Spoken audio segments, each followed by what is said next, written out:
Welcome to the Deep Dive. Today, our mission is to give you the shortcut to understanding one of the most dynamic and, frankly, complicated economic stories in India right now.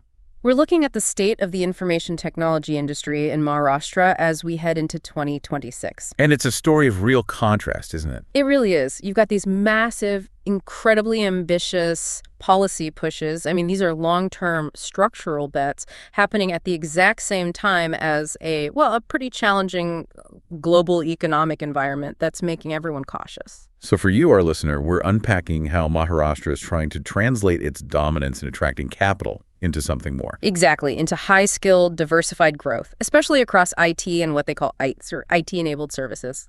And when you say dominance, you really mean it. This isn't just a slight lead we're talking about. Not at all. The foundation is rock solid. Between October 2019 and September 2024, Maharashtra pulled in the highest share of foreign direct investment FDI in the entire country. And that number was? 31%.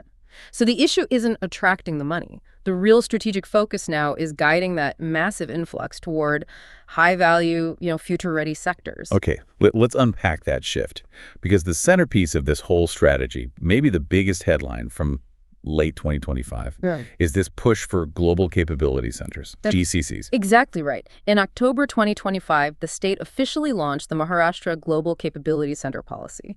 And this isn't just another incentive scheme. This is about setting very explicit, very ambitious targets. And the numbers are huge. I saw the state is targeting 400 new GCCs. 400. And they're aiming for Arsh's 50,600 crore in total investments. The goal is to create 4 lakh high-skilled jobs. That's a powerful commitment. But it makes you wonder, what makes a GCC so different, so much more valuable than, say, a traditional call center? And that is the heart of the strategy. A GCC unit, by definition, is wholly owned and operated by its parent company. It only serves that parent or its global affiliates. But the key is what they do. These aren't entry-level jobs. These are specialized centers of excellence. We're talking R&D, advanced software development, financial planning, deep tech. So it's less about saving on costs and more about embedding the core strategic brainpower of a company right here in Maharashtra. Precisely. You're securing the highest tier of intellectual capital. And what's also fascinating is the geographical goal that's sort of baked into this policy. You mean getting these jobs outside of the usual hubs? Yes. We all know Mumbai and Pune have historically dominated, but this policy explicitly provides incentives to push this kind of growth beyond those cities. That sounds like a direct shot at tackling regional imbalance, which has been an issue for decades. It's the main lever they have, and that exact zonal strategy incentivizing growth outside the big metros, we see it mirrored in another major policy that rolled out in November. You must be talking about the animation, visual effects, gaming, and comics policy, the AVGC-XR Policy 2025. Absolutely. It signals a major pivot toward the high-growth digital content world. The state isn't just thinking about finance or coding. They want the next generation of digital creatives. So the policy is about building up a new workforce through curricula, fostering startups, and, importantly, streamlining operations, ease of doing business. Let's talk about that, because ease of doing business can sound a bit abstract. What does it actually mean for, say, a gaming studio on the ground? It means cutting the red tape. It means studios can operate 204/7. It means single window clearance for approvals, things that are critical for an industry that's always on, always working across time zones. And just like the GCC strategy, it uses that zonal classification, right? Zone I for Mumbai and Pune, Zone 2 for everywhere else? Correct. The message is clear. We will give you stronger incentives to set up shop in Zone 2. They're trying to de-risk investment in places that haven't seen this kind of capital before. And you can really see this tension between ambition and reality when you look at specific regions, especially a place like Nagpur. Uneven development is the perfect way to put it. On one hand, we've seen some real positive momentum in the Mihan Says there. Right, the special economic zone. Yes. Recent updates show 6 new companies have invested, securing over 8 acres for IT and digital infrastructure. And earlier in the year, 4 other companies were getting ready to start operations. And there's even a concrete success story of a company exporting from there. There is. People Global Services, a unit in Mihan, listed export orders of around Rs 20 lakh in early 2025. Business going to the UAE, Singapore, Hong Kong. It proves the infrastructure can handle it. But, and this is a huge but, We have to contrast that with the state's own economic survey. And that's where the stark reality hits. Despite those wins, Nagpur's overall IT growth has been stagnant for 5 years. The disparity in infrastructure is just shocking. It is. As of late 2024, Nagpur had only 5 private IT parks. Just 5. And compare that to? Well, compare it to Pune's 220, or Mumbai and Thane, which both have around 196 each. Wow. This is not a gap, it's a chasm. It would take decades to bridge that. Absolutely. Wow. When the ecosystem lags that far behind, it leads directly to the acknowledged fallout. A massive talent exodus. People leave for Pune or Mumbai. And it's not just for better salaries, is it? No, it's for the whole package. The perception of unstoppable professional growth. That's the human cost of this opportunity gap. Which makes this drive to decentralize not just economic, but social. It has to be. Let's shift to what's driving demand inside those established hubs.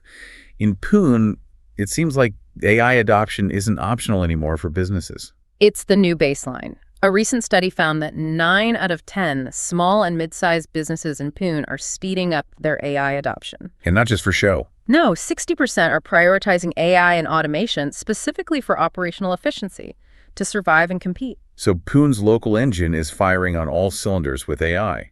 But you mentioned global caution earlier. Does that local acceleration translate to the bigger Indian IT sector? Unfortunately, no, not right now. The overall Indian IT sector saw muted growth in the second quarter of this fiscal year. That's the July to September period. Right. And it's mainly due to global uncertainty.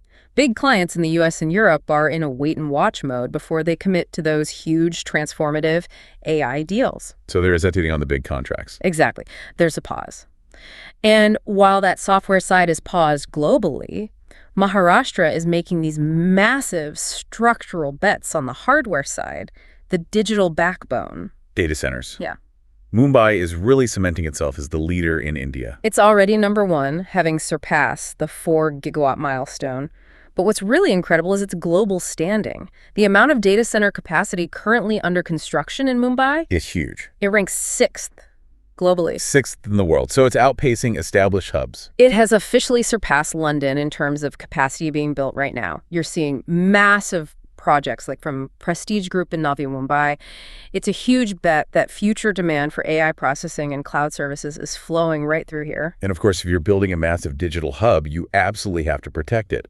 Cyber resilience becomes non-negotiable. It does. And the state has set up the Maharashtra Cybercrime Security Corporation, or MCCSE, to do just that. Its mandate is broad cyber audits, forensics, and a big statewide awareness campaign. And they're using AI to fight crime, too, with Mahacrime US AI. This is a great example of the state actually using the tech itself for governance. It's an AI-powered investigation platform they developed with Microsoft Foundry to streamline handling cybercrime cases. And it was piloted where? In Nagpur Rural, back in April 2025. And it worked so well that they're now rolling it out across all 1,100 police stations in the state. That's a rapid rollout. It really speaks to the urgency. It does, which brings us finally to the human element, skilling the workforce to actually fill all these new jobs. The new GCCs, AVGC XR studios, data centers, they all need skilled people. And we can basically group the efforts in 2 areas. First, large-scale educational partnerships. SSC NASM has partnered with a university in Nended, SRTMU, to embed their Digital 101 framework across 400 colleges. Right.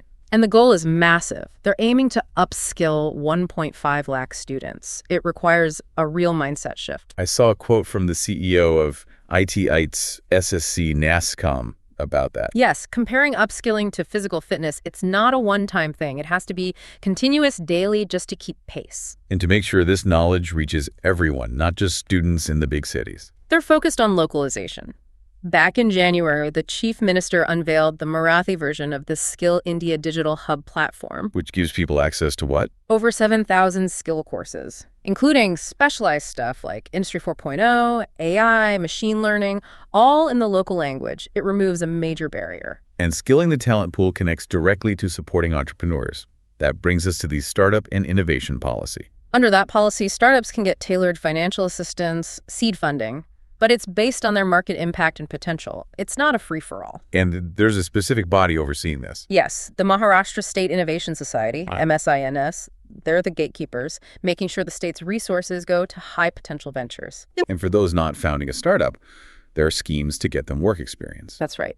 One is the Mukhyamantri Yuva Karya Prashikshan Yojana.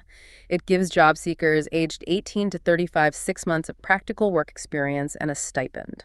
It's all about bridging that gap between a degree and being industry ready. So when you put all this together, the policies, the infrastructure, the skilling, what's the big picture as we close out 2025? I think it's that Maharashtra is attempting a really aggressive dual transformation. On one hand, they're pivoting from traditional IT services toward deep tech AI, GCCs, AVGC-XR. And on the other? They are simultaneously pushing with real policy incentives to decentralize all of this high-skill development outside of the Mumbai-Pune axis. The ambition is undeniable, but as we saw with Nagpur, regional success is still, well, it's stubbornly uneven. That struggle for regional parity really gets to the core challenge. Yeah. The CEO of an IT company in Nagpur said something profound about this. I think I know the quote you mean. He said, "We are the wrong messengers, because most of us flaunt the fact that our children move to Pune or Mumbai for jobs. Why do we glorify that?" That just cuts right to it, doesn't it? It raises this huge cultural question. The focus shouldn't be on the necessity of leaving a smaller city. It should be on celebrating the opportunities being created locally. So with all this immense investment in regional policies, from the GCC policy demanding decentralization to these new skill hubs, here's the question for you to think about. How long until that narrative actually shifts? How long until we move from glorifying the exit to celebrating the local opportunity in Tier 2 cities like Nagpur? And what will it take to finally transform the state's talent dynamic? We'll leave you with that until our next deep dive.